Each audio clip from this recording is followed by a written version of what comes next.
Hello दोस्तों, आप सभी का स्वागत है मेरे YouTube चैनल हिंदी सरोवर में। आज का जो हमारा विषय है, हम देखेंगे मध्यकालीन बोध और आधुनिक बोध। यानी कि आधुनिक बोध में ही नवजागरण आया है, तो मतलब हम दोनों को समान मान सकते हैं। तो आइए सर्वप्रथम हम प्रस्तावना देखते हैं कि इसमें बोध जो शब्द है उसका क्या अर्थ यानी महत्व क्या है। तो देखते हैं, बोध केवल ज्ञान नहीं बल्कि समाज की सामूहिक मानसिकता और विचारधारा का प्रतिबिंब होता है।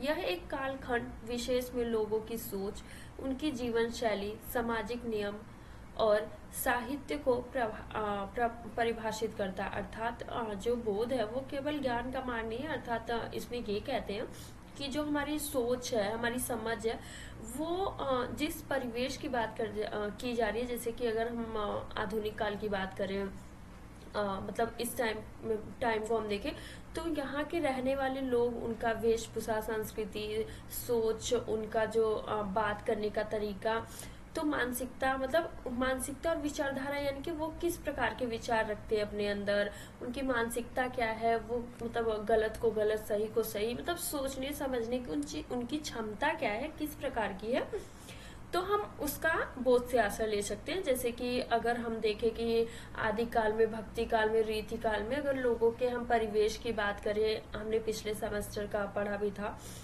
तो आप सब देखेंगे कि उसमें अगर भक्ति काल की बात करें तो उसमें भक्ति का है। रीति काल में मुगल आए, फिर मतलब रीति काल में पूरा स्त्रियों की स्थिति को दर्शाया गया था। आदि काल में जो राजा थे उनके दाताओं की बात की गई है। तो इस प्रकार की जो मानसिकता, जो विचारधारा उस टाइम पीरियड में लोग धारण करके रखते थे, तो उससे हम बोध कहते हैं। अब आइए देखते हैं मध्यकालीन बोध और आधुनिक बोध। यानी कि मध्यकालीन बोध का आशय वही मध्यकाल यानी कि भक्ति काल से है। धर्म, भाग्यवाद और सामंती संरचना पर आधारित था। यानी कि जो हमारा मध्यकालीन बोध था, यानी कि यहाँ पे मध्यकालीन बोध से आशय मध्य युग यानी कि भक्ति काल से ही आप कर सकते हैं। यानी कि उस टाइम पे धर्म की बात की जा रही थी, सब भाग्य के भरोसे छोड़ दिया जाता था। सामंती व्यवस्था, वो जैसे कि आप ले सकते हैं कि जो जमींदारी प्रथा उस टाइप का था वहाँ पे।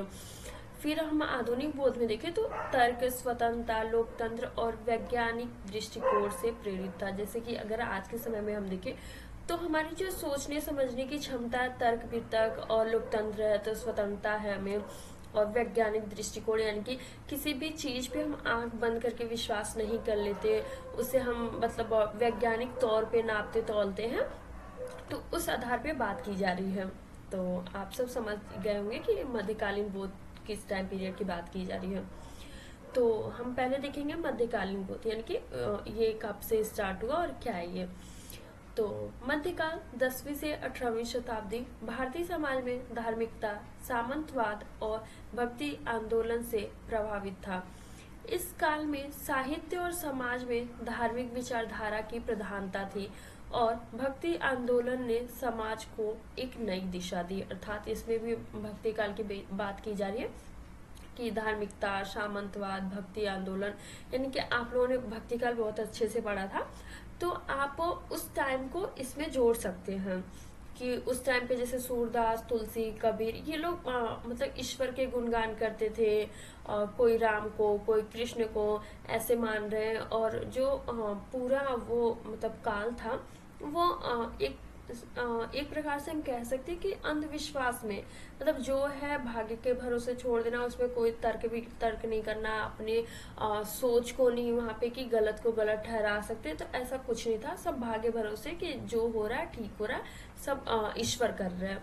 और सामंतवाद जैसे कि आप मतलब अपनी जमींदारी प्रथा से भी ले सकते हैं कि जो बड़े जमींदार और सामंती रहते थे, उनके अंडर मतलब उनकी सेवा करना, उनके काम करने, तो इस टाइप का। और भक्ति आंदोलन मतलब हुआ था उस टाइम पे। तो एक बात और कि जो पुनर्जागरण है, ये पुनर् का मतलब अर्थ ही है कि ये दोबारा से, यहाँ पे जो भक्ति काल है, भक्ति काल में एक बार पुनर्जागरण मतलब हुआ, मतलब जागरण हुआ था ना, जागरण हुआ था, क्योंकि भक्ति काल में हम देखेंगे कि इस टाइम पे मुगल आए थे। जब मुगल आए थे तो मुगल यहाँ पे आके और अपने धर्म की यहाँ पे प्रचार प्रसार करते थे, जिससे यहाँ पे इनके भक्ति को, भावना को चोट पहुंचती थी, इसलिए भक्ति आंदोलन हुआ। तो उस टाइम पे एक बार आंदोलन हो चुका था। उसके बाद जब आधुनिक युग में जैसे कि अंग्रेज आए, उस टाइम पे जब लोग अपना आंदोलन किए, अपने बचाव के लिए खड़े हुए, तो इसलिए दोबारा से जब नवजागरण आया तो इसलिए उसे पुनर्जागरण बोल दिया गया, नवजागरण बोल दिया गया, यानी कि नया दोबारा से। तो आप ऐसा भी लिख सकते हैं। तो आइए हम इसकी जो विशेषताएं हैं वो देख लेते हैं कि जो भक्ति कालीन बौद्ध है उसकी विशेषताएं क्या कह रही है। तो पहला देखेंगे धार्मिक चेतना और भक्ति भावना। इस योग में यानी कि जो मध्यकाल था उसकी बात की जा रही है। इस युग में धर्म और आध्यात्मिकता ही समाज का केंद्र बिंदु थे, यानी कि जो वो धर्म, मतलब आप सबको पता ही है कि उस टाइम पे धर्म की ही मान्यता थी। भक्ति आंदोलन ने सामाजिक और धार्मिक सुधारों की नींव रखी। रामानंद, कबीर, मीरा, सूरदास, तुलसीदास आदि संत कवियों ने भक्ति के माध्यम से समाज को जोड़ने का प्रयास किया, यानी कि जो है वो भक्ति के राह पे चले तो समाज एकजुट रह सकता है, उसकी बात करते थे ये लोग। अगला देखेंगे सामंती व्यवस्था और राष्ट्रित साहित्य। समाज सामंतवाद और राजतंत्र के अधीन था, जिससे साहित्य पर भी दरबारी संस्कृति का प्रभाव पड़ा। वीर गाथा काल में चंद्रप्रदाय, नरपति नाल, विद्यापति जैसे कवियों ने राजा महाराजाओं की वीरता का गुणगान किया। यह साहित्य मुख्यतः राजाओं के महिमा मंडन और वीरता के गुणगान पर आधारित है, यानी कि इसमें ये बात की जा रही है कि जैसे कि हमने आदिकाल में पढ़ा था कि जो भूषण है वो छत्रपति जी की गुणगान कर रहे हैं, और अगर हम चंद्रप्रदाय की बात करें तो वो भी मतलब अपने जो भी उनके आश्रयदाता हैं, यानी कि जिनके नीचे, जिनके आश्रय में रह के वो मतलब जीवन यापन करते थे, अपने राजा के गुणगान करते थे, उसकी बात की जा रही है। थर्ड देखेंगे लोकप्रिय साहित्य की प्रवृत्तियां। यह युग मुख्य रूप से काव्य प्रधान था, यानी कि क्योंकि जो हमारा गद्य है वो 1880 यानी भारतेंदु युग से शुरू होता है, तब हमारे गद्य की बात वहाँ पे थी नहीं, तो सब काव्य प्रधान ही थे। गद्य साहित्य का अभाव था। प्रमुख प्रवृत्तियां भक्ति काव्य, जैसे कि उसमें कबीर, सूरदास, तुलसीदास, मीरा, ये मतलब भक्ति, राम कृष्ण भक्ति इस प्रकार के थे। और रहस्यवाद यानी कि संत और सूफी परंपरा, वीर गाथा काव्य यानी कि पृथ्वीराज रासो की, जैसे कि उसमें इनकी बात मतलब पृथ्वीराज चौहान की चंद्रप्रदाय करते हैं, तो उसकी बात की जा रही है। रीति काव्य में जैसे श्रृंगार, नायिका भेद, अलंकार प्रधान साहित्य थे। अगला हम देखेंगे फोर्थ वाले सामाजिक यथाशक्ति और नारी की स्थिति, यानी कि उस समय में जो समाज में स्थिति किस प्रकार की थी और महिलाओं की क्या स्थिति थी उसकी बात की जा रही है। समाज वर्ण व्यवस्था, यानी कि जो हमारा मतलब वर्ण व्यवस्था है वही वैश्य शूद्र की बात की जा रही है। जातिगत भेदभाव की बात की जा रही है। अंधविश्वासों से ग्रस्त है, यानी कि जो हमारी छुआछूत की भावना की, जो पुरोहित है वो पंडित है वो रहेंगे, फिर उनके सैनिक है वो सेवा करेंगे, फिर उसके निचले हो गए, तो उनकी बात की जा रही है। ये उस टाइम मतलब जो समय था उसमें व्यापक था। और जातिगत भेदभाव से आश्रय के जो मतलब दलित है उन्हें छुआछूत की बात और मंदिरों में ना जाने देना, और मतलब इसकी बात कर रहे हैं। और जो अंधविश्वास था वो तो अपने चरम सीमा पे था।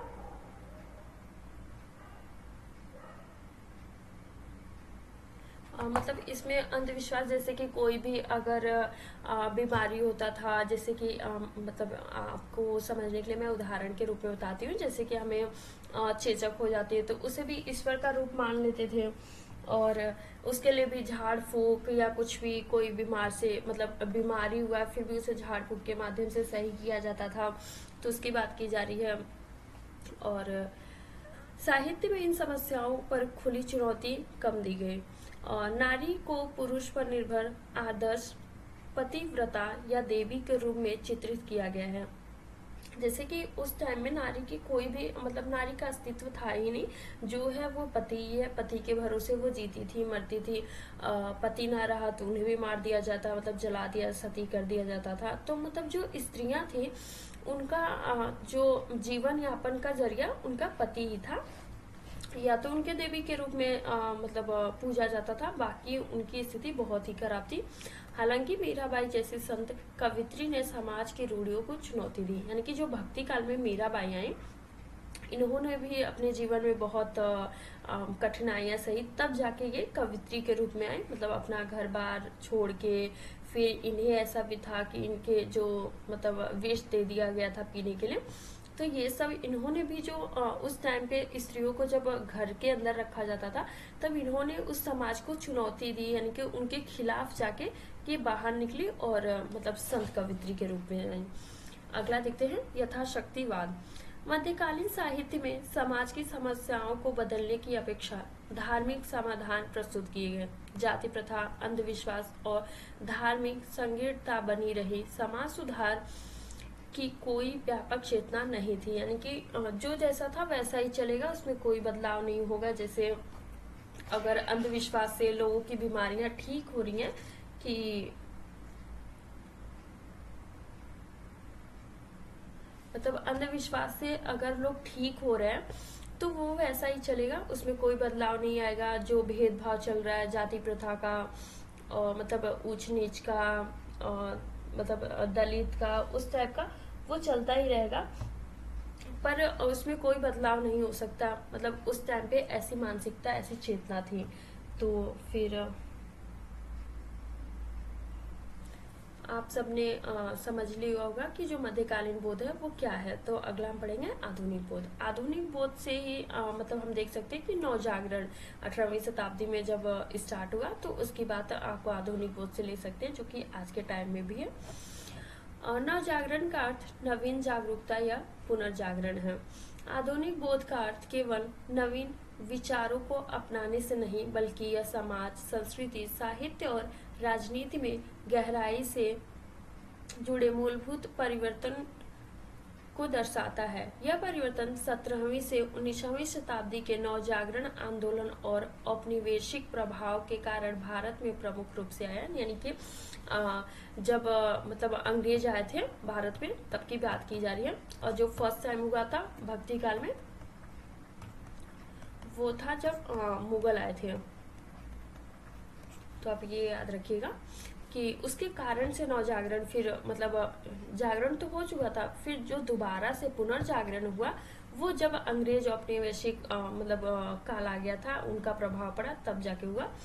आधुनिक बोध ने व्यक्ति की स्वतंत्रता, तर्कशीलता, वैज्ञानिक दृष्टिकोण को केंद्र में रखा। यानी कि जो हमारा समय था उस टाइम पे जो व्यक्ति है उसकी स्वतंत्रता, यानी कि लोकतंत्र और तर्कशीलता, यानी कि वो अपने विचारों को व्यक्त करने के लिए तर्क वितर्क करने की क्षमता उसके अंदर प्रकट हुई। वैज्ञानिक दृष्टिकोण, मतलब इन सबको केंद्र में रखा गया था, और बाकी जो छुआछूत, अंधविश्वास, उन सबको हटा दिया गया था। भारतीय समाज में सामाजिक सुधार आंदोलन, राष्ट्रीय चेतना और साहित्यिक नवाचारों से इस आधुनिक बोध को जन्म दिया। यानी कि जो बहुत सारे सुधार आंदोलन हुए थे, मतलब स्त्रियों की स्थिति को लेके, फिर जो जातिगत भेदभाव हैं उनकी मतलब स्थिति को देखते हुए, राष्ट्र के प्रेम, मतलब राष्ट्र के प्रति अपना प्रेम, इस प्रकार के जो भी विचार थे उन्हें लाया गया। तो हम इसका देखते हैं विशेषताएं। पहला है पश्चिमी शिक्षा एवं वैज्ञानिक चेतना। यानी कि जो हमारा वेस्टर्न मतलब जो अंग्रेज आए उस टाइम मतलब जो शिक्षा था, तो उसकी बात की जा रही है। अंग्रेजी शासन के दौरान पश्चिमी शिक्षा का प्रचार हुआ। यानी कि जो हमारे भारत में लोगों को वो शिक्षित करना चाहते थे, क्योंकि वो अपने जो वहाँ का कल्चर था वो अपने भारत में फैला रहे थे, तो उसकी बात की जा रही है। आधुनिक विज्ञान, तार्किकता एवं आलोचनात्मक चिंतन को बढ़ावा मिला। इस समय भारतीय समाज को Voltaire, Rousseau, John Stuart Mill, Karl Marx आदि के विचारों का प्रभाव मिला। यानी कि जो ये फिलोसफर्स हैं, विचार, इनकी जो विचारधारा थी वो सब मतलब उनके बारे में पढ़ के फिर भारत में मतलब अपने देश में इन सबको लागू किया गया।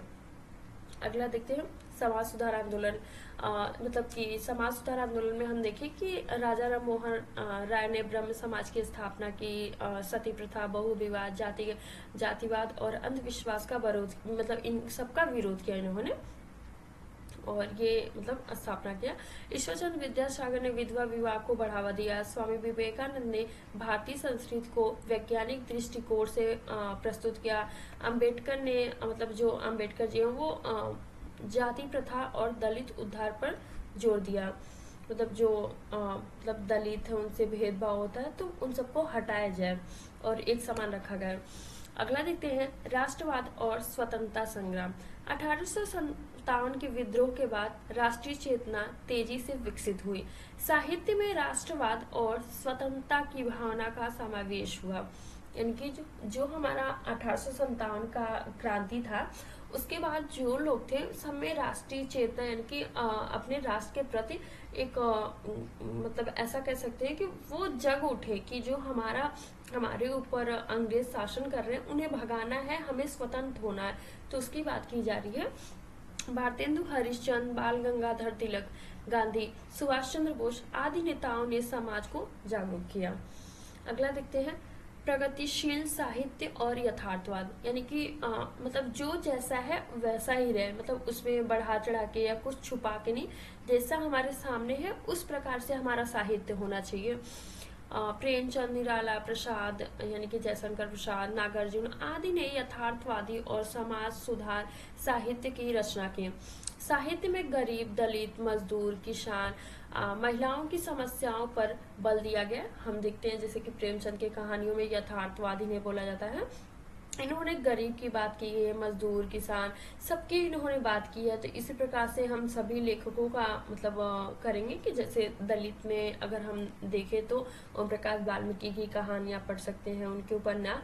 तो जो हमारे रचनाकार थे उन्होंने समाज के जिन्हें मतलब उजागर नहीं किया गया था ये अपनी रचनाओं के माध्यम से सभी के समक्ष प्रकट करते थे। अगला है नारी जागरूकता।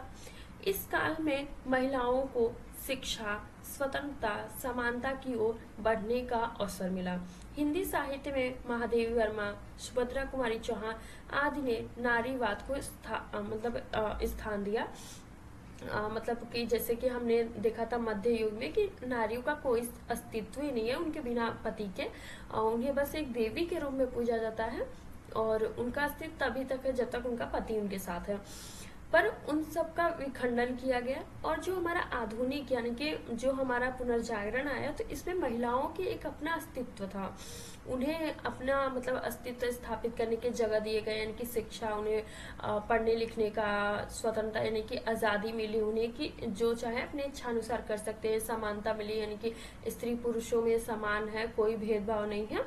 तो इसी प्रकार से हम देख सकते हैं जो हमारी हिंदी साहित्य लेखिका महादेवी वर्मा, सुभद्रा कुमारी चौहान इन्होंने अपनी कविताओं, लेखन शैली के माध्यम से नारीवाद को स्थापित किया। अगर हम ये देखें कि दोनों में तुलनात्मक भेद क्या है मध्य में और आधुनिक में, तो इन पहले आप देख सकते हैं कि जो विशेषता है वो विचारधारा का है। मध्यकालीन बौद्ध में धार्मिक और भक्ति की बात की गई है, इसमें वैज्ञानिक और तार्किक का बात किया गया कि जो हमारी सोच है विचारधारा वो तार्किक पे आधारित होना चाहिए, ना कि भक्ति पे। और सामाजिक व्यवस्था की बात की गई, इसमें सामंती और वर्णश्रमी यानी कि वही ब्रह्म क्षत्रिय वैश्य शूद्र की बात की गई है। वर्ण व्यवस्था और सामंती यानी कि जमींदारी सामंती व्यवस्था की बात की गई है। इसमें लोकतांत्रिक और समानता यानी कि सभी स्वतंत्र है, किसी पे कोई रोक टोक नहीं। असमानता यानी ऊंच नीच, भेदभाव स्त्री पुरुष में कोई भी ऐसा मतलब नहीं है, सब एक समान है। मुख्य प्रवृत्ति के रूप में देखिए तो भक्ति आंदोलन और वीर गाथा यानी कि इसमें अपने आश्रयदाताओं की गुणगान की बात की गई और भक्ति आंदोलन जब मुगल आए थे।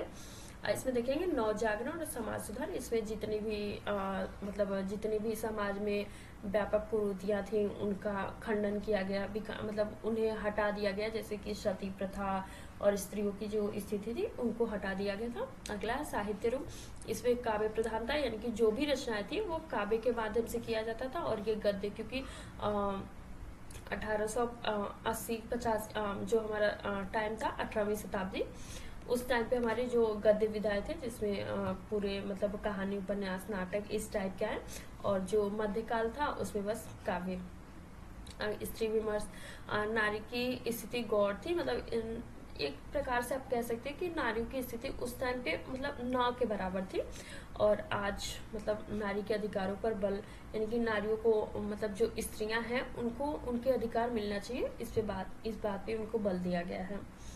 तो आइए इसका निष्कर्ष देखते हैं। मध्यकालीन बोध और आधुनिक बोध के बीच स्पष्ट अंतर है। मध्यकालीन बोध धार्मिक, भक्ति और आध्यात्मिकता से प्रेरित था, जबकि आधुनिक बोध तर्क, विज्ञान, राष्ट्रवाद, सामाजिक सुधार पर केंद्रित था। नवजागरण के कारण हिंदी साहित्य में आधुनिक चेतना विकसित हुई, जिससे साहित्य में केवल मनोरंजन का साधन न रहकर सामाजिक परिवर्तन का उपकरण बन गया। नवजागरण ने भारतीय समाज को जागरूकता, स्वतंत्रता, समानता की ओर अग्रसर किया, जिससे आधुनिक हिंदी साहित्य का आधार तैयार हुआ। मुझे आशा है कि आप सबने बहुत अच्छे से समझा होगा। आप सभी का बहुत बहुत धन्यवाद मेरे चैनल से जुड़े रहने के लिए। Thank you so much. Please मेरे चैनल को लाइक, सब्सक्राइब एंड शेयर करिए। Thank you.